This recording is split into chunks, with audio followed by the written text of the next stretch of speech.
The thing with the horse is that it also represents endurance, resilience, and strength. So there's going to be this energy this year that is going to help you endure the transformation process, even if it's uncomfortable. You would Mhm. still be able to find the strength to go through it. Welcome to the Self Within podcast, where we will look to ancient traditions and modern insights to seek guidance, knowledge, and practical tools to help us reconnect with our true selves. Join me, your host, as we explore various topics from mindfulness and meditation to energy healing, astrology, and much more. Welcome, everyone, to The Self Within. Today, I am joined by Julia Wang, who is a soul level animal communicator. She is an energy healer and also a student of Chinese astrology. Welcome, Julia. Hi, thank you for having me. Yes, I really wanted to have you on because I've been seeing so much about the Chinese New Year. I know that's coming up. We're like a month away.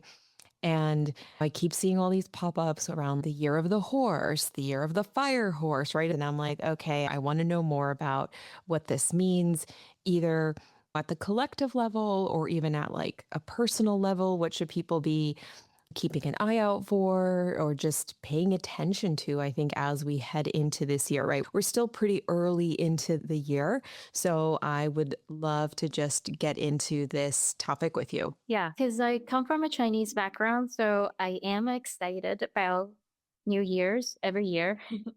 And especially now I'm getting older, so I start to appreciate like a lot of the things that my culture does and my ancestor does. And so I do love to talk about what the fire horse means, especially sometimes people may tend to make this seem like bigger than it really is. So yeah, it would be nice to talk about it and kind of explain to people like what it really means and the positive side of it. Yeah. Yeah, I even like what you said just a moment ago, too, about how it's interesting that the older we get, we connect a lot more to our culture, our heritage, things from our ancestors, our past traditions. Yeah, I don't know what it was like for you, but I grew up with two parents who were not American. And so when you're a first generation American, you start to kind of push away from tradition or what's done at home and you want to try to fit in. And then I think as you get older, like you said, you just start to appreciate all of the things that were shared with you, whether you like them or not, or whether you understood them or not. And I think it's such a beautiful circle that you can eventually see when you come back to it, where you're like, oh, now I can accept this and also make them your own in a way Mhm. while still honoring the culture. Yeah. So I grew up in Taiwan, but then I also moved to North America for my undergrad and graduate degree. And so growing up, because we're in the part of the Chinese culture where like there's a lot of folk magic, religion. So I used to think that it is like the old ways. I used to despise the old ways because I just never really had the maturity to try to understand the roots of those practices.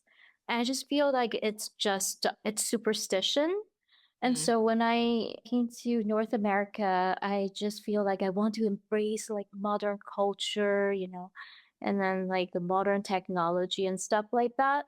But as I grew older, as I start to read like some of the ancient texts from my heritage, I start to understand that there is reasons behind it. And if Mm. I'm open-minded to understand the underlying meanings of all those practices, then it becomes more significant. Yeah, it's interesting. There are some similarities in Hispanic culture. My mother's from Ecuador, and in Hispanic culture in general, there is a lot of also mysticism and magic. And there's like a curandera, which is essentially a witch doctor, right? And it's very common when you are in these countries to go and visit these people, visit them for multiple reasons, right? You're having a health issue, you're having relationship problems. It's like, I need an answer. And it's interesting. I grew up with the knowledge that's what people did. And my family wasn't too much into it, but I saw the thread. And of course, my uncle and my aunt, one lives in Ecuador, one lives here in the States, but they both have followed a very mystic path. One is a shaman, the other is a curandera in Ecuador. And it's just interesting how I've seen that lineage, something that I wasn't really into, I think, maybe to your point, like I wanted something practical and what's real, what's tangible, what can you see and feel and touch and things like that. And as I've obviously grown into my own energy healing practice and gotten to be more comfortable with the unknown and trusting my own intuition, I started going into that path as well. And I think a lot of cultures have their own version of magic, I would say, and what that looks like. Yeah. Probably going to talk a little bit about how my parents used to deal with the energy of it every year later Mm. on when we talk about how we usually handle like maybe like significant years, especially this year. So yeah, it would be interesting. And actually, when you invited me to come to this interview, I did experience some feeling of nostalgia because I was like, oh, we used to do this and I don't do this anymore. Maybe I should think about doing this more Oh, often. oh my So God, that's yeah. so awesome. Oh, that's so Yeah. beautiful. So All right, yeah, well, it's fun. let's get into it though, because I would really love to hear more about the story that you were just shedding a little bit of light on. But before we even get into that, can you just briefly explain what is the difference perhaps between Chinese astrology and Western astrology? And I know this is one, as an astrologer myself, there are so many different types of astrology that are out there. And I think that's important for the audience to know and to understand, right? Like they're not all the same. And I think it depends on what you're looking for as well. Like I know that some practices are a lot more predictive, some are more like soul level, more self discovery type. So they're all a little bit different. But tell me a little bit more about Chinese astrology. So they're different systems. I think the one that Western society is more familiar with is probably the one that uses animal zodiac, but it doesn't really make sense for Chinese astrologers to talk about animal signs because it's representative of a calendar system. And this is also something that is different between the Chinese and the Western astrology. So we use this concept of heaven, human, and earth, which is derived from Taoism, Mm. to name our years, our time, and our hours, even minutes. And we also use them to name the cardinal positions. So in some systems, you might also see like the animal signs used in feng shui, and they are essentially the heaven and earth elements and also the five elements that we use in Chinese systems. And each element, like the heaven and the earth or the humans, they're essentially talking about how the cosmic essence or the cosmic energy work and interact with the earth, which is like the 3D reality that we manifest. And the human is kind of the in between. So the energy of the universe flows through us, and it depends on our thoughts and our action that determine what manifests on earth for us. And so if you think about it, that really makes sense because everything is in like a cycle and is in interaction, is in connection.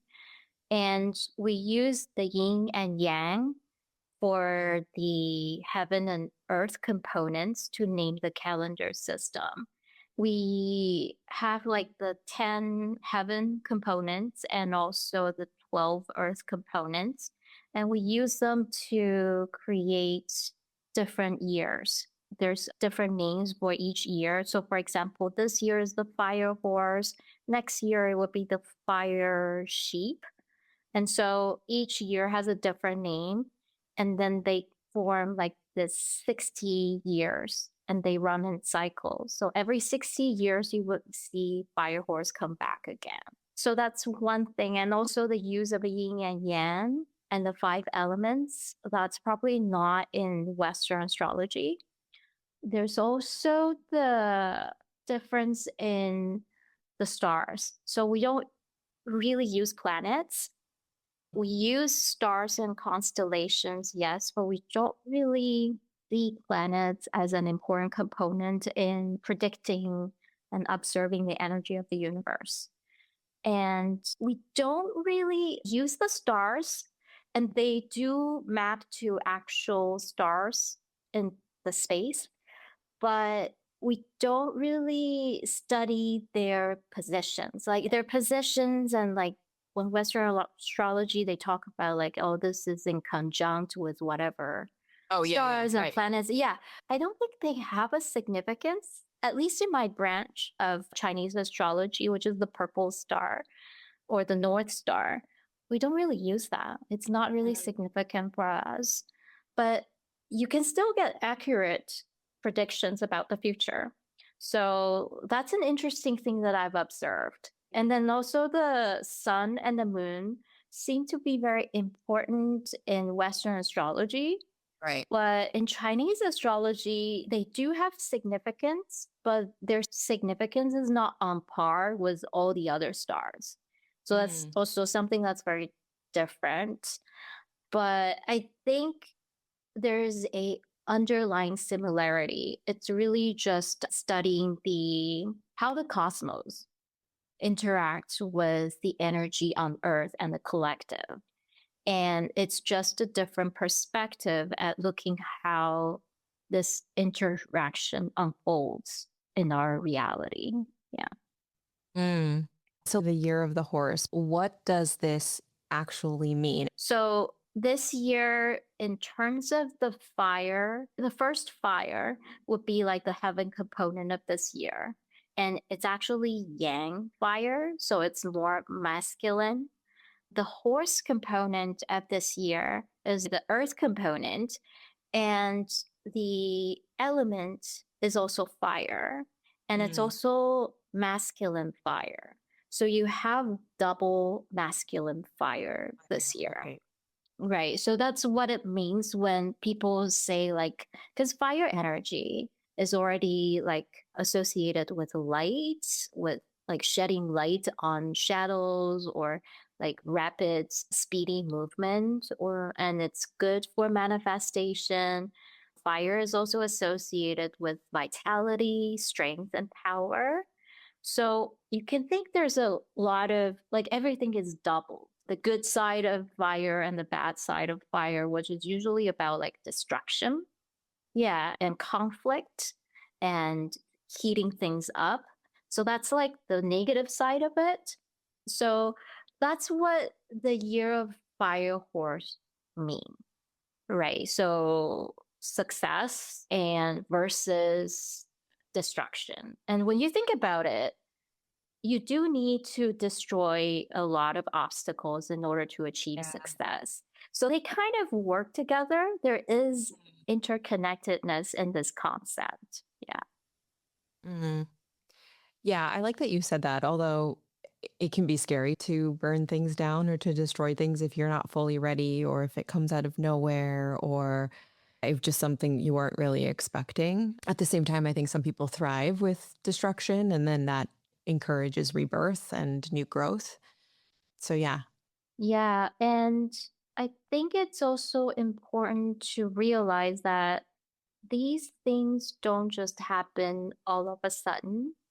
It's things that you maybe you've already started to notice, like maybe last year or the year before. You might already be, I mean, if we look at the global events, you might already be noticing some of it, like the conflicts between and among different countries. that's already something that is showing up. So when there's conflicts, that means that there's a lot of suppression and manipulation going on. So you can already see those cookie crumbs leading up Mm, to this year. And the energy of this year is like, if you don't deal with all these, I guess, external and also individual internal conflicts, perhaps like your limitations, your blocks, your shadow, if you don't deal with it, circumstances happening this year would try to force you to look at those issues. And mm, you would have to really peel it down to the core to help you go through that transformation. And the thing with the horse is that it also represents endurance, resilience, and strength. So there's going to be this energy this year that is going to help you endure the transformation process, even if it's uncomfortable. You will mm. still be able to find the strength to go through it. It sounds like that's really on like a personal level, things to keep an eye out for, right? Like Mm. the crumbs, things that I think oftentimes we feel even subtly, just maybe bubbling to the surface of things like needing to change or us needing to release certain things that we know maybe haven't been good for us or whatever the case is. And then I like that you mentioned the positive aspect too, which the resilience, the endurance. So even if these things come up or we're forced to look at them, the horse is sort of backing us up in a way with this like strength. Right. Yeah, it's definitely important to always look at the positive side because with Yeah. everything, there is polarity. Yeah. Mhm. So, on a collective level, are there themes or patterns that might show up that might come to the surface with a fire horse year? Yeah, I think a lot of people already talked about like international conflicts and Mm. maybe like wars. There's already wars going on, but maybe this year you would see them at a bigger scale or with a higher intensity. And then the collective, their emotions that are being triggered because of these global events happening, it would probably also surface at a greater intensity as well. I mean, I guess we don't want to talk about too much about like the politics and stuff like that because it's not Yeah. about that. But traditionally, the fire horse, 60 years before and 120 years before, the fire horse always associated with some kind of revolution or overturning the authorities. So Mm. that means that the people have been suppressed up to a point where during the fire horse year, it's just become so uncomfortable that they had to do something. You feel the need to do something to overcome that discomfort. And in terms of like government, you might start to see people protest more. You might see what used to be conflicts under the table, they start to surface. So it's almost like the fire is shedding light on the things that are kind of lurking in the shadows. You might also see corruption being exposed, any kind of stagnation in the government. Maybe they're not really listening carefully about what people want. That would also surface as like a karmic thing in the fire horse here. That would be something that is probably going to be very evident this year because it's like boiling a pot of soup. And if you don't pay attention, then the soup boils over. And then in terms of the economy and finances, because fire inspires a lot of desire and dreams. And so people are going to be wanting to take actions immediately when they have some sort of idea. And so, in terms of economy and finances, you're going to be seeing like maybe companies that they, especially sneaky operations, they're going to be exposed. If there's corruption in how they handle finances, if they're too aggressive with their investment, because there is an urgency to maybe make quick gains, then they are prone to make mistakes. And we're going to see that if not this year, then next year, you might also be seeing people talking about it's the fire sheep. It's also if you don't get rid of anything that is working against you this year, then it's going to get more and more uncomfortable next year. So if you don't see the consequences of this year, then next year you might see these kind of things come up on the news. There's also, I don't know if a lot of people have talked about this or not, but there's also going to be like heat, hot temperature causing droughts and lack of water. There's going to be water shortage, especially in the south region of the earth, because both the fire this year and the horse this year points to the cardinal position of south. And so this spells trouble for the agriculture sector. If they don't have the solution to face these problems, then you can expect that some regions of would face shortage of food resources because of the lack of water and the heat. Also, heat spells trouble for electronic devices because fire also indicates, at least in my culture, it indicates issues with the heart. So it's like core issues. So electronic devices, when the temperature heats up, then you can imagine that would cause malfunctioning, maybe even in the chips on different devices.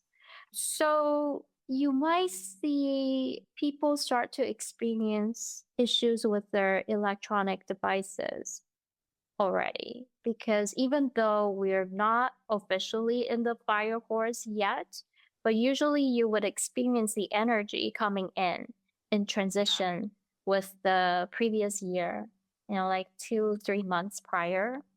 So you would start to see that, and you would start to see global conflict starting to heat up. So these are the things that might be evident in the collective. Yeah, and I'm glad you mentioned the thing about feeling it a few months even before, because I've sort of been, I think myself, in that phase probably around December. There were things that I had thought about for a long time where I was like, oh, I need to let this thing go. I need to let it go. Maybe like a year ago, I was like, I can still do it. It's not terrible. But for some reason in December, there was this sudden urge of, I can't, it has to happen today. Like, I remember I had a call with this person that I was working with, and I was like, I can't do this anymore. I've finished my term, I've moved on. And so there is a little bit of a fire to that feeling of it's just not that it's unbearable, like in a bad way, like whatever I was going through wasn't terrible, but there was something in me that was like, no, this has run its course. Now it's time for you to move on to something else. And I've been in this phase probably end of December through this month. There's been a lot of purging, a lot of working on myself, but from the point of there's like a speed to it.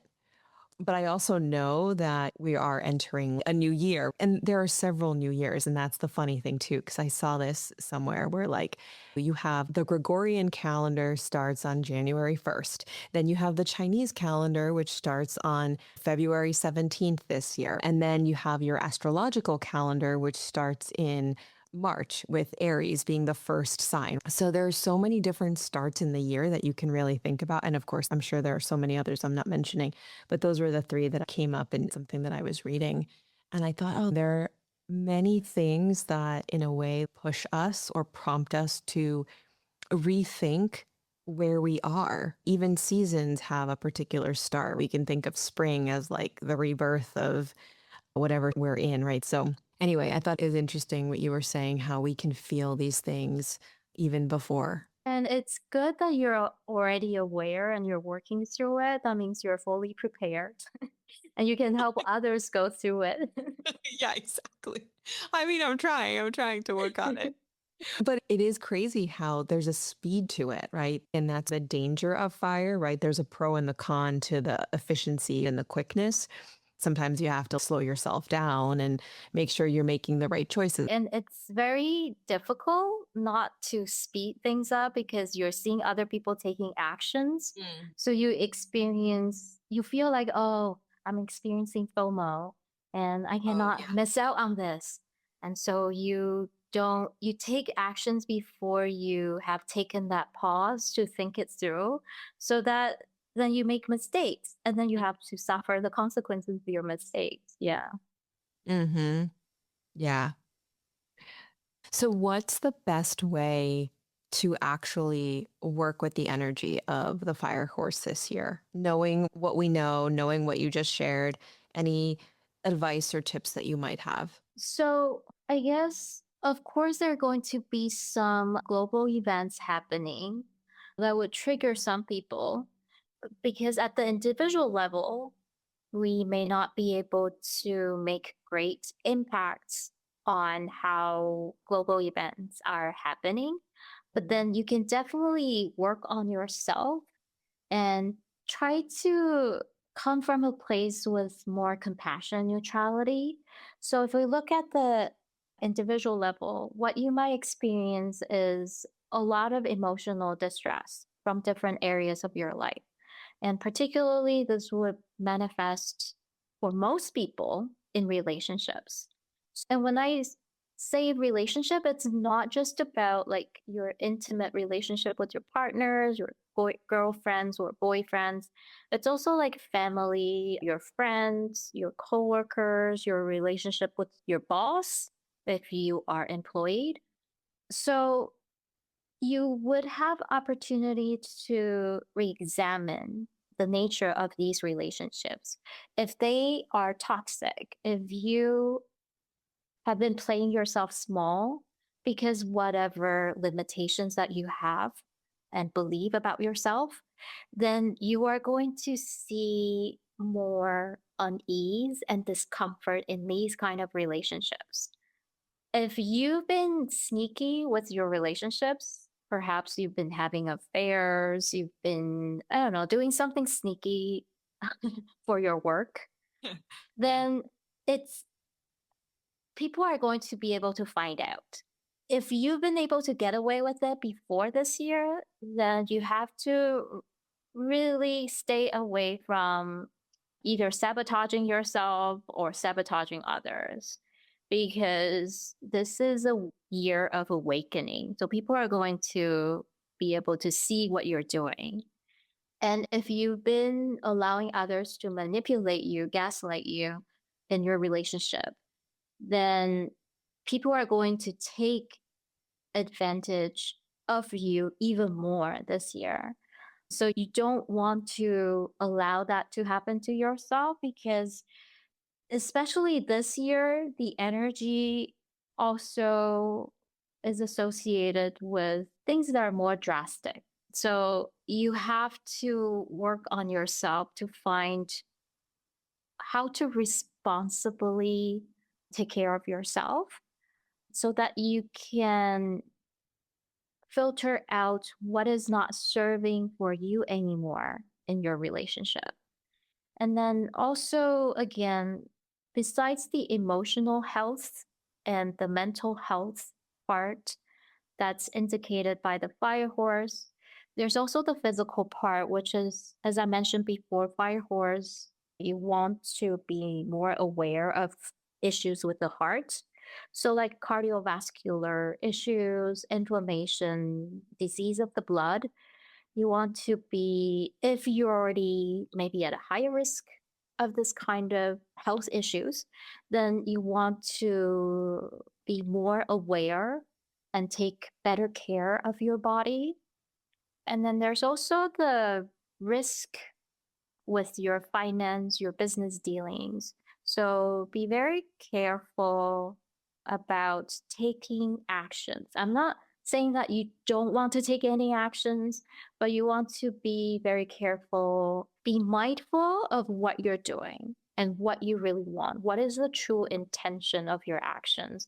Is it Mm. stemming from like a pure desire to not just make yourself happy, but also the people around you happy? So if you're in the toxic relationship, that kind of toxicity would permeate to people outside of that immediate relationship, right? And it could also affect your work. It could also affect your financial decisions as well. So you want to kind of examine if you have a desire that you want to manifest and it would manifest quickly this year. So you want to take advantage of that. But before that, where is that coming from? And I think with this year, the positive side of this is first of all, you can really work through your shadows, work through what is your limitations and unblock your limitations so that you live with more freedom and sovereignty and authenticity, right? And then there's also, you can have the opportunity to work with your creativity. And because fire deals with creation and creativity. And this year, especially, you want to work on your inner child because the inner child is where our creativity comes from. And that's where the most pure creativity comes from. And if you're coming from a place of, oh, I want to create something that sparks joy, I want to create something that make people happy and make myself happy, I want to be in service of others, then you are going to experience a lot of prosperity and a lot of success this year. So really be careful of where you're manifesting from is a key this year. So I think that's the very practical side of how to deal with the energy this year. Yeah. Yeah. And, it's I would say always consider where you're manifesting from. Like, always consider what your intention is. I think at the end of the day, it does really matter. Is it coming from a place of selflessness? Is it coming from a place of, yes, both bringing yourself joy and others as well? There's something that always sticks in my head, especially around wealth, where it's like, what is it that you are doing with the wealth that you are manifesting or that you are acquiring? Is it just for you, or are you also using it to make other people happy? And, that can be in so many different ways. Is it you're bringing your family together, or you're doing things for events or whatever it is, right? And so I always think about that when I think about manifesting, especially manifesting abundance or manifesting some kind of wealth. It's like it has this duality of like, yes, it serves you, but it also is serving others in a way. So I love that. Right. And it's very interesting that you brought up the concept of wealth. So, a lot of people, when they think about wealth, they immediately think about money. I think, yeah, it's natural to associate that with money, but wealth can come in a lot of different shape and forms. It's not just about the money. So this comes to this ritual that my family and other people in my culture would do like every year, not just the fire year or the fire horse year. Like we would go to the temple and offer to the guardian of this year, make offerings, give food and money at the temple. And the guardian is a deified ancestor because they've Mm. done a lot of great deeds for the people. So after their deaths, people want to remember them. So they deify them and they become a guardian of the year. And so if your animal zodiac is horse or the rat this year, then you would especially experience more difficult lessons this year because this is the year of the horse. So your guardian will want you to learn the most wisdom from this year. And rat is like it in terms of elements, it's like I think it's the water. So water is like regulating fire. So the rats will also have their lessons from the water perspective this year. But then what I'm trying to say is that when you go to the guardian, you're practicing gratitude. Like I'm grateful for whatever lesson that's going to come up this year. And I'm going to offer food and money to the temple so the temple could collect it and then donate it and help people who are maybe having issues in life that are perhaps they're undergoing like financial instability, things like that. They are experiencing poverty, for example. So you are practicing gratitude and you're practicing the act of giving. Mm. So you understand what wealth you have and you understand the wealth that will be coming up in the form of wisdom and like a higher transformation for yourself. And this act of compassionate giving and receiving, I think it's a very important energy that you want to have, not just for this year, but always with you. Yeah, and I'm glad that you bring up the other animal signs because I know we've talked about fire horse from a much more general perspective. So it's interesting to know that if you have a horse or a rat, sorry, if you're what is it? If if you are a horse or a rat year in the fire horse year, Right.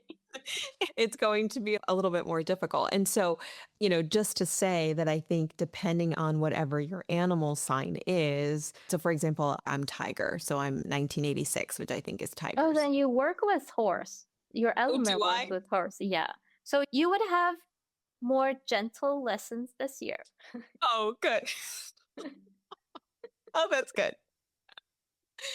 Okay, so that's super interesting, right? So depending on the animal that you are, that sort of adds like a third layer. And again, like you said, the lessons can be so different based on what it is. But I'm glad to hear that it's gentle for me.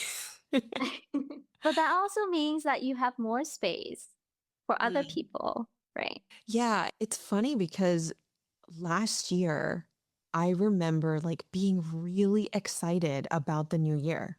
And I don't usually get that excited. I mean, I'm not having a crazy party on New Year's Eve or anything like that. I'm going to bed pretty early. But there was some different kind of energy that I could feel that really got me giddy. I was bubbly. I was like, I can't wait for 2026. There was something in me that was so excited about it. And not that 2025 was a bad year. It was an average year. I've had bad years. Like I've definitely can recall years where I was like, oh, that was a rough one. But yeah, this year totally felt different. Yeah, I like how you mentioned about how you are very in tune with energy. This year in particular, some people who may not, maybe skeptical about their believing in their intuition, Mm. this year they would be able to experience a heightened sense of their intuition. And Mm. at the same time, on the opposite side of that is you want to be careful about not becoming delusional. So for people, this would be an opportunity for higher spiritual awakening because of the heightened sense of intuition that you get from the energy of this year. So whatever messages that you're downloading, you want to use it responsibly. Yeah. Mm. Okay, that's great to know. So, if there is, let's say, one piece of guidance or wisdom that you could leave listeners with as they move through this year, what would that be? So I've been thinking about this. I don't want to make it sound like woo woo because I want it to be more practical. But then it still comes down to being mindful and yeah, being mindful, be present, and be grateful. Mm. Yeah, so it sounds very spiritual, but I think if you would allow yourself to bring it into the practical areas of your life or practice mindfulness with a more practical approach, with a more grounded approach, then you would have more emotional maturity and clarity to go through some of the chaos that you might experience this year. Maybe like chaos in your external reality with other people close to you, and also in your own inner world. So I think those three things would be my advice for people. And outside of that, be mindful, be grateful, and be present. Again, I want to stress this, be very careful where you're manifesting from. One thing that I forgot to mention is about the use of technology. Creative use of technology this year would also help you gain wealth, not money. So again, I want to stress it's probably not money, but you would gain a lot of, it could be reputation or popularity, for example. You just want to use these technologies very responsibly. You don't want to take advantage of others or manipulate people into like quick monetary gains. You want it to come from a place where you can serve others. So again, be grateful for what you have, be great of what you're able to do with the technologies that we have today, and then just stay very present with your intentions and be very mindful of how you react and respond to things that are happening. I'm glad that you brought up, you said two things, right? The creativity piece. I had a reading just like a couple of days ago. It was actually an Akashic reading. And the person that I was having the reading with emphasized the fact that, this is my year to really get a lot more creative, to start working on that piece more. And again, it's something that has been pulling on me, especially this year. So I am signing up for some creative things. But I just remember that's what you said before, right? Work on your inner child, their creative, like playful aspect. It's so interesting that a lot of the things that you're mentioning have been coming through for me. They've been things that I've been feeling for sure. And I sort of haven't fully acted on it just yet. But I am signing up actually for some guitar lessons and interestingly enough, like songwriting. Like I really want to write songs. I don't know why. Like I don't really play instruments at all. So of course it's like a beginner guitar lesson, but we'll see where that gets me. But I'm actually pretty excited about it. And then the other thing that you were saying with manifesting wealth, but then also the use of technology. So this year I was like walking around my property and I was trying to think about like, okay, what is my reason for doing the things that I want to do this year, right? I have all these goals, but what's like the why? What's like the core thing? And the word that came up was community. And when that word came up, it really lit me up. Like it got me really excited. I was like, oh, that feels so right. You know, when you like land on something and you're like, yeah, that's it. That's it. So I've been trying to focus on doing a lot of that. And I think working with the community or just that word and then tying all of the things that I'm doing, especially with my business, back to community. And that has felt really, really nice and grounding in a way, but also it's just felt solid, also, is probably the other word I would say. Yeah. So those Yeah, things came up. yeah. That's very interesting and very synchronistic too, because I'm not an I Ching practitioner, but my dad is. And the I Ching hexagram for this year is the 13th hexagram, which is all about community, like Mhm. making genuine connections with your community from a place of authenticity. You can contribute to your community and what your community can do to help nurture you. So that's very interesting. Yeah. Yeah. Yeah. So I'll share this quickly because I think this kind of ties into that. So I've had this idea for like writing a children's book, and it's been kind of percolating in my mind for a couple of years now. And I have a draft and it's somewhere. But I revisited it again this year and I thought, does this somehow tie back to my goal, like to the community goal? And I wasn't sure if it did, right? So of course I asked ChatGPT, right? So this is me using technology and using AI for creative purposes. I was like, does this tie back in to community? And the answer that I got, I mean, in a nutshell, it said yes, because it's not like you're going to make millions off of this book. But at the end, the idea that this book could eventually create a community around it, a community that resonates with it, that follows you or the book or the story or whatever it is. And so it really had me reflect on how even the things that we're doing, which again, I know that monetary is what a lot of people think about with wealth, and I understand why, right? It's like that's the tangible thing that we can hold in our hands, or not always, right? That's like a conversation for another day, right? Is money real or not? Right. But I'm digressing. But the thing is, it's not just about the monetary piece, but it's about the building the community with this product that potentially could come out. So, anyway, I just thought I would throw that in because that's been on my mind lately. And it's one thing that I know I've been reflecting on. I like that you're already working with the energy of this year because you check off everything on the list, like the inner child creativity, the community, and manifestation. That you checked it all. Yay! You're going to have success this year. I mean, I can only hope. I can only hope. But so do you actually do readings for others? Like if someone were to come to you with like, this is my birthday or this is my animal sign, do you do readings like that? Yeah, I've been doing that for Chinese speakers Mhm. because I don't know how the system works with people who are born outside of our region because the calendar system it works with people who are born in our region. And you know how like North America we have like daylight savings. So I'm Oh. not really sure how that works into it. We do have a way to accommodate daylight savings, but I haven't had anyone that's born with in regions that observe daylight savings. So just for my development, I do really want to have some people who are born outside of our region to study their charts. So, yeah, I am accepting requests to do readings, and this is on a donation basis because I want to accumulate data. So, for my personal development.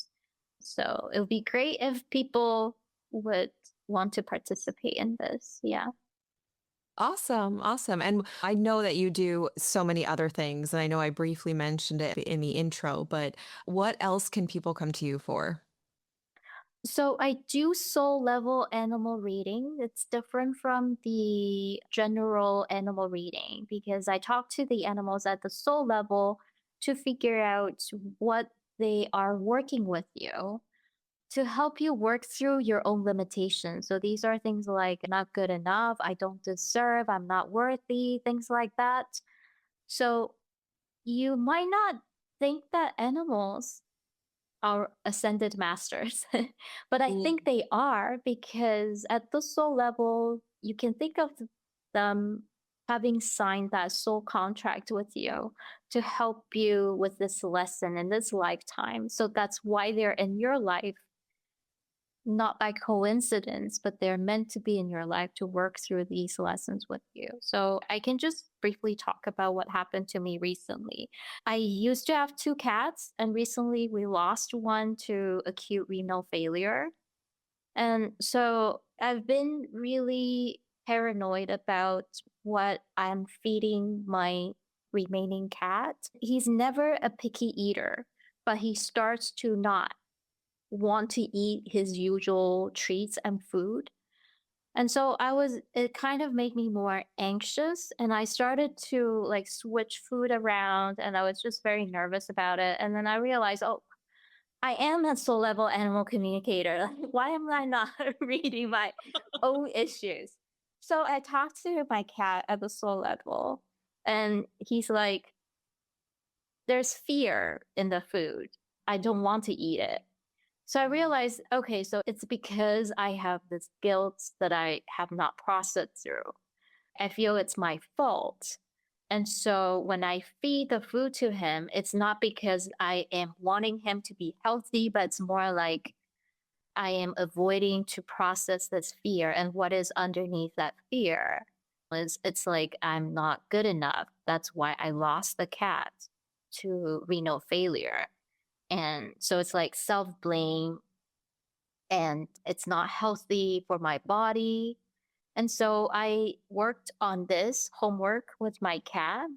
And in about 2 weeks, he started eating his usual food again. So, yeah, I'm glad. I'm also kind of finding it funny that I talk to other people's animals, but I'm not talking to my own animal. So, yeah. Wow, So that's that's great. something that I can offer in my service. And if people want to continue to work on these lessons with their animals as their life coaches, I also combine that with energy healing as well. Yeah. Wow. I have a dog and I'm like, I wonder what that soul lesson is. That's so great. Well, thank you so much for sharing your knowledge and your expertise of Chinese astrology and the upcoming new year. Thank you for having me. It's been a pleasure and lots of fun talking with you. Thank you for listening. If you're interested in becoming a client and working with me, visit me at nunatherapy.com or follow me on social media at Nuna Therapy for regular content and inspiration. Until next time.